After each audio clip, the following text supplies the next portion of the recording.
Hey everyone, and welcome back to Don't Open That Door. Come along with our triumvirate of terror as we descend into darkness, travel into terror, and plunge into peril. If you've ever had an existential crisis in an IKEA, you're in the right place. I'm Justin, and I wouldn't work in this movie because I have sleep paralysis. I'm Nico, and I'm Dr. Cagliostro Calamari. Ooh, delicious. I'm Dan, and my alarm clock works. And we are here today to talk about The Cabinet of Dr. Caligari. The 1921, that's right, we're reviewing a silent movie here. So this was directed by Robert Wiene, starring Werner Krauss as Dr. Caligari, Conrad Veidt as Cesare, Friedrich Ferrer as Francis, Hans-Heinz V. Twardowski as Alan, and Lil Dagover as Jane. So we open with a man named Francis who is speaking to another man on a bench as his fiancée, Jane, walks by. Francis begins to relate a strange and terrifying story to the man. So now we get like a little, backstory here. So in the village of Holstenwall, there is a festival set to take place. A strange old man named Dr. Caligari asks for a permit so that he can kind of open up a booth/tent at the festival, and explains that he deals with a somnambulist, which for those of you who are not as educated as us here on DOCD, that means a sleepwalker. Wow. And no, I did not look that up because I had no idea what that was. So the clerk kind of gives him a rough time, but eventually agrees. Well, that's too bad for the clerk because he's actually killed that same night. Hate to see it, folks. Well, speaking of Nico, what did you see next? So the next day, Francis and his boy Alan head over to the festival and they wander into Dr. Caligari's festival tent. Inside, they see him and his fiendish compatriot, the somnambulist known as Cesare. In the tent, Cesare predicts Alan's death, and sure enough, he gets murked that same night. People are kind of starting to die here, Dan. What's going on? Well, the next morning, Francis is greeted by the news of his friend's death, and he blames Dr. Caligari. He heads over with Jane's father to investigate the doctor. Meanwhile, a man is caught with a knife attempting to kill an old woman, but he is caught by the police. And let me tell you, that was wild. He was just like, yeah, I was definitely trying to kill her, but I promise you I didn't do the others. And the police are like, oh, okay, all right. You got me there, tracks. boys. So anyways, the police begin to believe that they have found the murderer. At approximately the same time, not erstwhile, Cesare goes after Jane with a knife, but instead of stabbing her, he abducts her. He is caught mid-abduction, and he just kind of dies. Heart attack or something. I don't know. Ba-da-ba-ba-da-ba. He kind of ran out of time, I guess. But Nico, I mean, the tension's building. Keep going. What's going on here? A bunch of freaky shit, my dude. So Jane tells her father and Francis, but her father insists that he was watching over Dr. Caligari and that Cesare is asleep in his coffin. So Francis and company head over to the doctors and they find that Cesare in the coffin. It was Cesare in the coffin. Cesare in the coffee. With the candlestick. No, but they find out that the Cesare in that coffin in his tent is a dummy. So Dr. Caligari, taking the moment of their surprise to his own advantage, escapes, and Francis chases him to an asylum where he learns that Dr. Caligari is the director himself of that asylum. Damn. Some wild shit. He reads a book with some of the staff and he learns that Dr. Caligari was a legendary hypnotist who used a somnambulist to commit murders in Italy back in the day. And I think they said it was 1063, which That's what it like said that, in the yeah. book, in the text. But when I Yeah. looked at the Wikipedia and some other sources, they said like the 17th century or some shit, or 18th century. I was like, that's a damn lie. That is not what the text said. The text very clearly had a 0 there. Okay, yeah, I want to come back to that then for sure. But regardless, the staff show Dr. Caligari Cesare's corpse, and he goes into a rage, and they put him in a straitjacket. Hmm. Well, it seems like everything's been wrapped up in a nice bow, Dan. Surely nothing can happen from here. For the most part, actually, yeah. Because we return to the present, and the movie presents the viewer with a twist. It turns out that Francis, as well as Jane, are actually patients at the insane asylum, No! and Dr. Caligari is the director. No! Having learned Francis's obsession, Dr. Caligari exclaims that he believes he can cure him, and the movie ends. The end. Oh boy. Oh boy. Well, we got a lot to go through here. So let's go ahead and get started, shall we? From the top, Nico. This movie has a lot of auditory cues going on in it, I'd say. Now, obviously, that was a little bit of a joke, a jest, if you will. This was a silent film, and the first one that I think we've watched on DOTD. Yeah. So, Yeah. given that, I mean, how is the sound in this movie, given that it was a silent film? Here's what I'll say. It reminds me of a lot of Baroque music, and it reminds me of old, like, Acme cartoons that would have similar type, bombastic orchestras and stuff going all at max fucking tilt while some kooky shit was happening in the cartoons. And similarly, there's a lot of really weird kooky shit that happens in this movie. So it felt exciting, at least, for sure. It wasn't something that, I think people are necessarily used to hearing, but I will say it's a surprisingly enjoyable soundtrack for what it was. I think you're dead on with the comment about like old Acme cartoons. And I think the music in those is maybe a little bit of a hangover or leave-over from some of those older silent joints, maybe, Yeah. perhaps. But I got a somnambulist here, and Okay. I need to know, Dan, you're the expert on sound on the pod, but I mean, there's no voices for you to talk about. So what could you talk about here? I actually kind of enjoy the soundtrack. I was trying to research sort of how they actually recorded it. Because, back in the day, like this, a lot of it is recorded or not recorded, but the orchestra is actually playing while you're watching the film. Yeah. So I thought that was kind of cool. And, hearing a live orchestra, but also there's obvious edits. So they Yes. obviously chop things. Sometimes like it'd be really bombastic and then a real quick fade out. And then all of a sudden it would be really like laid back or something. Because they ran out of time in the tracks and had to change over. Right. They were passing the aux. Yeah. Yeah, Yeah, well, true. basically. Well, I was trying to figure out how they were actually doing that, but I couldn't figure that part out. But I thought it was pretty cool. And, a lot of times watching older movies like this, it always reminds me that how powerful orchestras are and like just the Yeah. range of emotion you can get from an orchestra, and I think that's pretty cool. I want to go ahead and change gears here and talk about the visuals. Now, behind the curtain, a little bit of controversy. Nico, I know you got something to say about the visuals.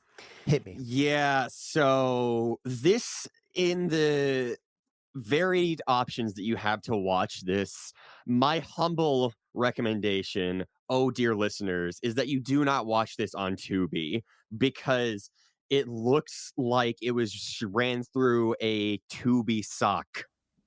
It looks bad. It looks grainy as all hell, and I am sure that if you want to get perhaps an authentic experience to what it was like back in the day, then maybe give this a shot if you really are about that particular century-old life. But if you are like me and you want a little bit of fidelity with your visuals, please go elsewhere. Okay. Now, I guess about what you could see, though, what did you notice in the movie? So, for what it's worth, I really liked the ideas that they had in the visuals. The settings were all very dreamlike in the construction. Everything was very angular and it just looked surreal, is perhaps the best word I could use to describe it. In terms of a vibe, it's like if I don't know. I don't know what it's like. It's very they do what they can to make it fun. I will say as well, so this film is often cited as one of the big examples of like German expressionism. And that's like, kind of like a if you know, you know type deal. But it has like a lot of, I guess, and this is not based on anything that I'm just reading right now, but apparently from what I remember in my art classes, it has like a lot of surrealism to it and weird angles and odd shapes which line up exactly what you were talking about, Nico. And also, I will say they actually painted some like strokes onto the actual set itself. So it would even look like light was hitting in weird ways or Interesting. like certain things were going on there. And at first, I thought like a lot of the twisted stuff was like because someone fucked up, but then I realized it was intentional and that's kind of cool because, it has that kind of feel to it. Yeah. But I mean, Dan, you picking up anything else? Yeah, I mean, kind of the same. Like the sets are really interesting, and like doors are like at angles with like they're like triangular shaped doors that are at like a 45 degree or like a 60-degree angle or something. Like they're really weird. And it's interesting because I think I was reading that a lot of the sets are paper. And like you said, like painted on and things, especially for light, because when this film was in production, it was right after World War I, and the Germans were rationing electricity. So like they couldn't use real light in a lot of times because, or as much as they wanted anyways, because either they just couldn't or is prohibitively expensive. Right. So Mm, I think that's kind of interesting. And it's interesting to think about those kind of limitations on a movie that old, I guess.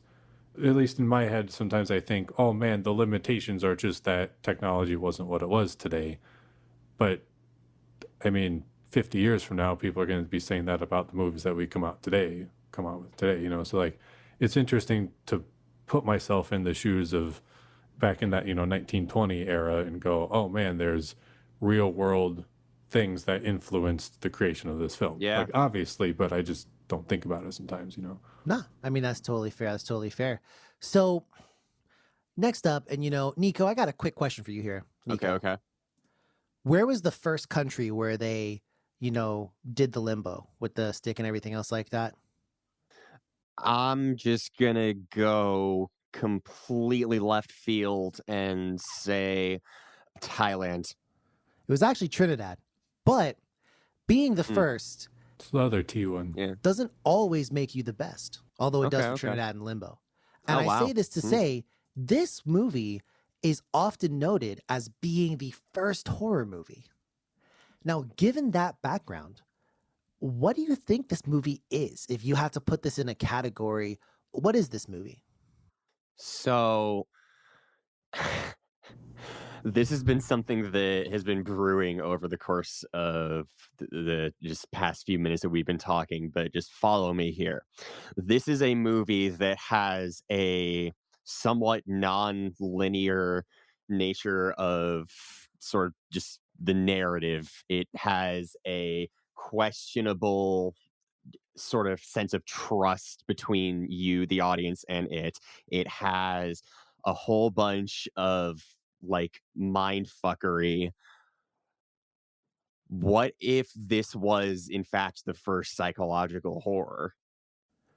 I think that's a pretty fair shout, to be honest. Probably, I yeah. mean, Dan, you got a thought on that? I mean, you're probably right. I mean, this is often considered one of the first horrors, like you kind of said. So, I mean, even if it's not, because of course there's a few contenders for that and everything. I mean, you're right. This is probably before there were any sort of breakdowns of different subgenres or anything. So I think I this think is you're right. also probably the first instance of a twist ending in film, also. Like, think about it. I mean, I don't know if it's the first because I don't know. They may have had some twists and some other shit. I can't claim that because I don't know. I don't know. I sincerely don't know. Hmm. But I do agree that this, has all the elements of like a psychological type horror. And one thing I will say as well, right? I found something very disturbing. Okay. So apparently, people were saying that this was also not just like the first horror movie, but this was also kind of like the grandpappy, so to speak, of art house horror. And in turn, is this movie prestige horror? Because it is. No, it's not. It's not prestige. I don't think it's prestige horror. No, I don't think it is either. I see what you're doing. I see what you're doing too, but but I don't think so. no. As much as it would bring me so much joy to say, I don't think this is prestige horror. No. But I do think if they ever remade it nowadays, they would make it one. Absolutely. I feel like they would. I'm pretty sure they have remade it or are soon going to be. modern day. Yeah. Modern day. Oh, sure. Yeah. But are there any movies this reminds you of? Just off the cuff? Anything? Yeah, actually. It reminds me of Suspiria. Strangely Interesting. enough, not so much because of the beautiful use of color, because this obviously doesn't have that really, but given the sort of ethereal, fanciful vibes that movie has, this also has, particularly in the set design, like we were saying, where it's very, dreamlike and just surreal. I think that's a pretty good comparison. The other one that I would say is, I was gonna say the fucking, God, what's it called? The Lighthouse, but that's just because it's black and white and in a square. I don't know if I can really make a genuine comparison there. Fair. Dan, where are you sailing with this ship? I mean, reminds me of Frankenstein. The Somnambulist is kind of Frankenstein-esque. True. Yeah, this definitely went on to influence those for sure. By those, I mean like a lot of those old classic, more horror movies like Frankenstein and stuff like that. Yeah. I also think, though, that for me, this movie reminds me of Black Swan. Shut the fuck up. No, it doesn't. It does. What? Whoa. Ah!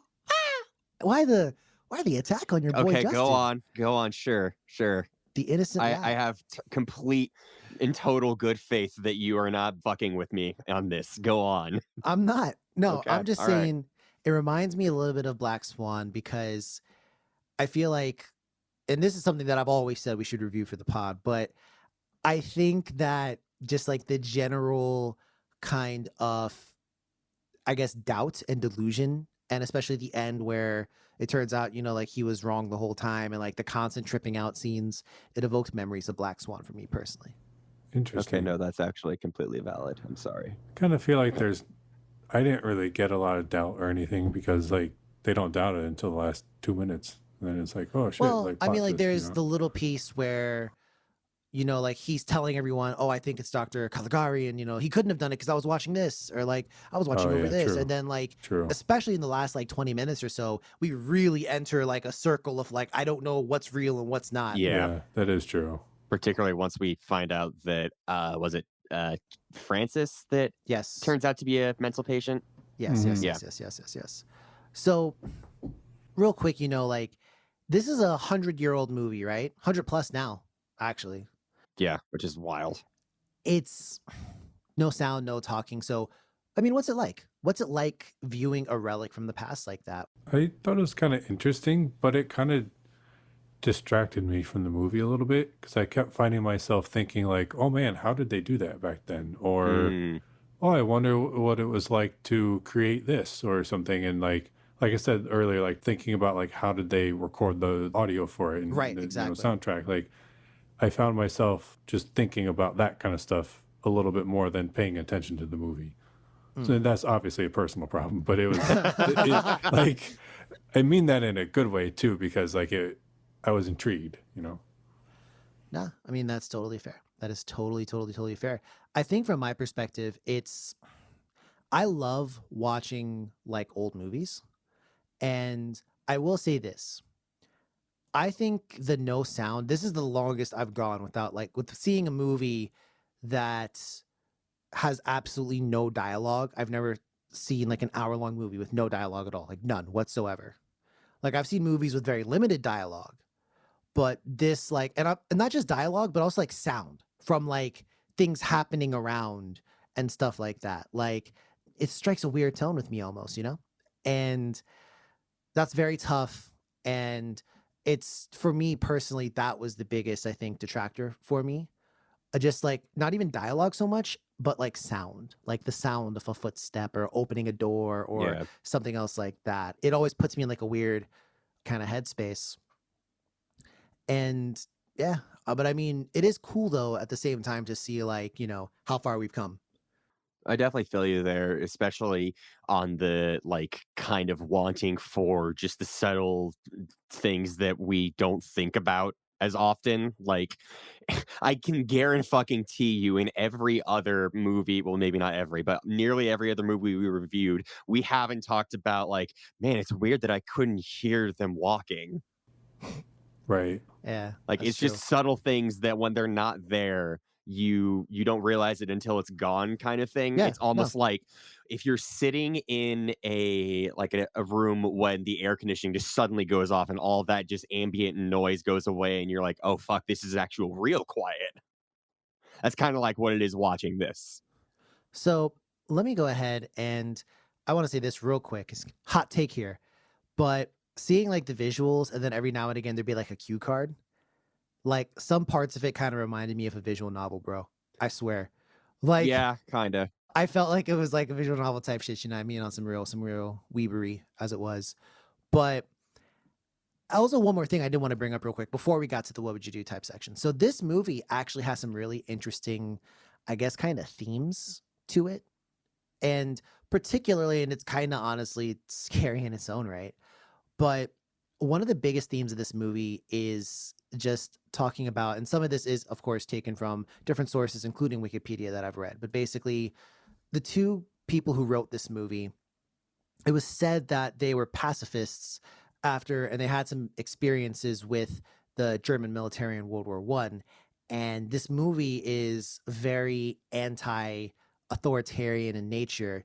And there were some who've seen this movie, and I've read that they've said this movie is kind of almost like a viewpoint into the German psyche and that versus authority, and how like those two are obviously against like a brutal authority and authoritarian regimes. And it's kind of honestly chilling because we know what happens like later on. Yeah. So this movie is almost kind of like a, not quite a giant flashing warning, but it's like, hey, like we've noticed this about our society, and like we've noticed something like that. And even like Cesare, I'm not quite sure how to pronounce his name, but like I've read that he is also perhaps meant to be like a stand-in or a metaphor for like the average man, the average person, because he is hypnotized and conditioned to kill. So all that shit to me is like perhaps some of the most chilling parts of the movie, because it's just like, yo, that's actually that's fucking wild, bro. Like, You know, it's also kind of chilling what's that? is supposedly Hans Janowitz. Mm-hmm. He got the idea for the film when he was at a carnival one day and he saw a strange man in the shadows. Oh, nah, bro. And then the next day, there was a girl who was supposedly brutally murdered at the carnival. And at the funeral, he saw the same man lurking. Yeah, nah, fuck all that, bro. Nope. So, Nope. I don't know if that's true or not, but that's what I heard on the grapevine. Bro, fuck all that, bro. Fuck that. Mhm. So now I want to take us here real quick to the what would you do? Now, I want to ask, like putting us, and this is like not taking into account the whole segment of Francis being, in a mental asylum, but just what happens in the town itself.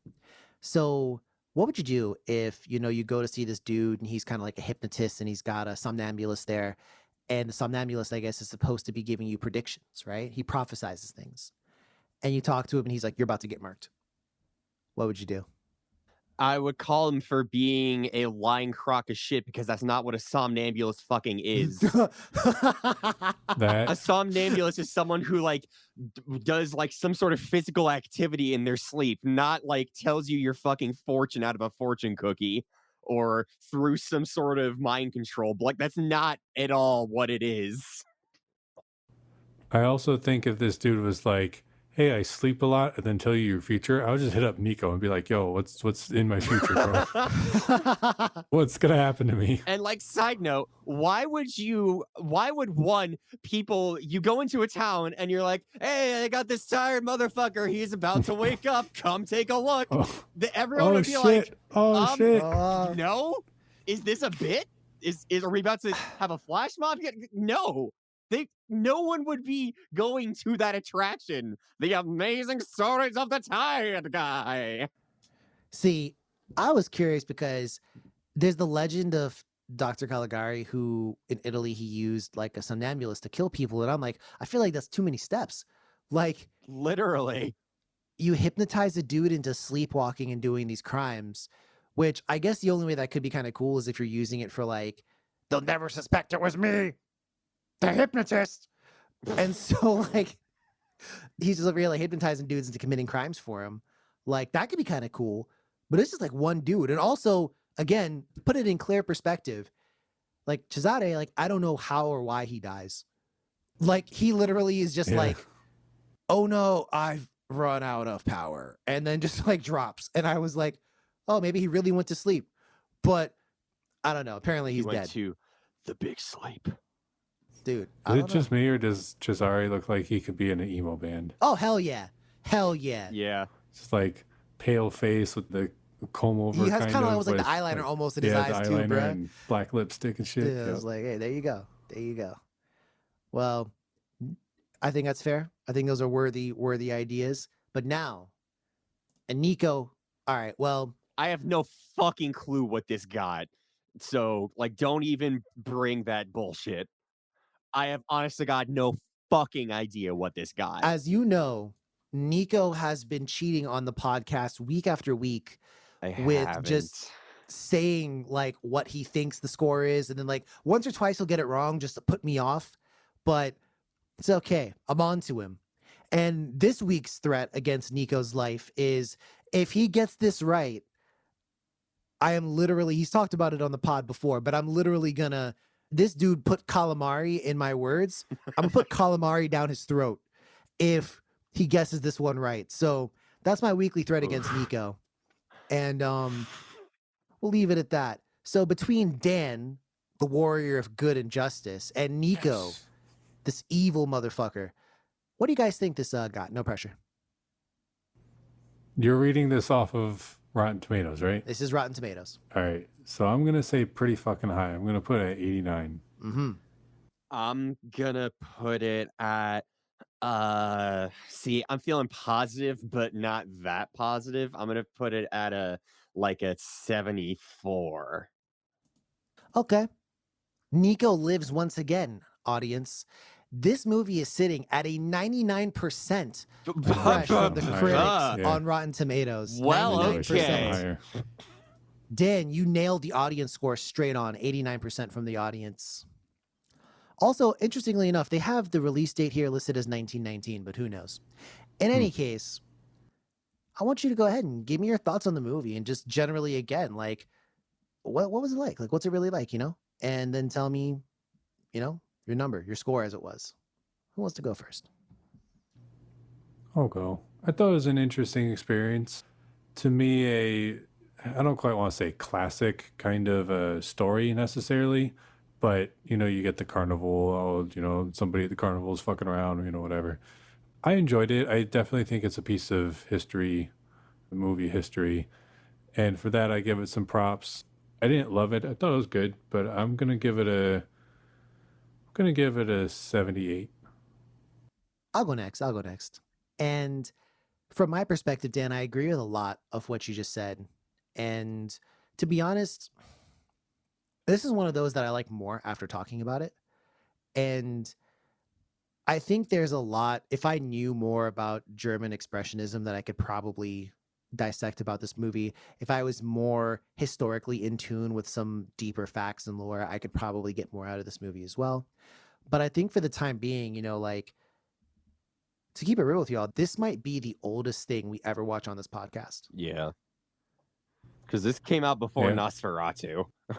Nosferatu would come out shortly after, but this still beats it. And, it is interesting to go outside of my comfort zone. I'll say that. Yeah. This was a movie where, I mean, Justin is a big fan of movies from the 80s, obviously. That's perhaps my favorite decade of horror personally. But I'm also a massive fan of just like old movies, you know, like I like to catch a thief. I like to watch old movies sometimes, Casablanca and all that. And this is even older than that. This makes those movies look modern. I would go so far as to say like this movie and kind of I guess movies similar to it to me almost kind of stretch the definition of movie. I feel like this should almost be considered a different art form, like a different form of media almost, which is ironic because this is the predecessor. This started everything. Would you say that this is a motion picture? Yeah. I prefer to call this a motion picture. But I like the movie though. I give it a special props for, you know, some of the twists and turns. And I can't be mad at this movie because while I couldn't confirm, Nico, that this was the first movie to have such a twist endings were definitely fresh at this point in time. I feel secure and safe in Yeah. saying that like audiences walked out like, oh my God, who saw that coming? Yeah. So, because like it was all a dream. Like, I don't know, like was it the first one like that? I don't know, but it's not like they ripped anyone else off. I'll say that. So I give this one an 80 and I liked it. This is also one that I appreciate more after talking this through. What I will say is I wish I hadn't gone in blind on this one in particular. Agreed. I think that just given the time period and how culturally far removed we are from this, you know, it's 100 years old, literally over 100 years old. And there is quite a chasm there. So I wish that I had a little bit more prior knowledge and things to sort of grip onto as I was watching it. And now y'all know that I love me some surreal shit and I love me some outside of the box psychological type shit. But this wasn't as fun of an experience as I was hoping it would be. It was still an experience that I'm glad I had, and I do appreciate this movie just oodles of oodles and oodles and oodles so much. I understand what this has done for not only the genre but like film. So I really truly understand how impactful and important this is, but it just wasn't really sitting that highly for me. So I'm gonna give it a 65. That's fair. So let's go ahead and put all our chips on the table here. Is this one you'd recommend for viewers? I said yes. I would recommend this one for viewers, particularly if you have like an interest in history or even like if you consider yourself to be like a horror buff or something like that. I do think this is one where you watch it and it's just kind of like, oh shit, like I didn't think about that before. Yeah. And I want to put a little asterisk next to my recommendation to watch it only if you're not going in blind, which I fully realize saying that on a podcast this late into the episode means you've already not going in blind, but what the fuck ever. Yeah, I do think with context, the film is improved. Yeah. I feel like for me, this is one that I'm gonna have to qualify because I feel like if you're just like, hey Dan, I feel like watching a horror movie tonight. What should I watch? I'm not about to say this. But if I know that you're a film buff, Actually, yeah. Point. Or like a really big horror buff or something, then yeah, sure, because of the history and the context and everything, but the legacy. But I mean, I wouldn't recommend it to most people, casual That's viewers, fair. Yeah. So is this going to be a recommend with a little asterisk there that you Yeah. got to be in the correct mind state and in the correct viewpoint to go into this? Yeah. All right. Well, there you have it. And I'm assuming this is not going to get the golden seal based on the No. qualification we just gave. No. If you are Right, fair just enough. getting into horror, give this some time. Come back to this one a little later. Fair. But yeah. So anyone have any last words before we bring this to a cease? Mm-mm. Nope. All right. Well, if you like what you've heard, please go ahead, leave us a positive review on something you may have listened to us on, whether it's iTunes, Spotify. Acast, Spotify, whatever you got. Let them know you like the lads. But also, you can hit us up on social media. We're on Twitter and Instagram at DOTD Horror. We're also on Facebook. That's Don't Open That Door. Plus, you can check out everything we've ever done on our website. Of course, that is dotdhorror.com. And I'm outside your house. What is wrong with you? You ain't outside no one's house, but I'm outside your house. That's what you think. That's what you want me to think. That's right. But really, I'm outside Dan's. But no. But till then, stay safe. Appreciate the olden times. And as always, dear listeners, don't open that door. Bye. Appreciate the erstwhile times. Bro, I should have said that, right?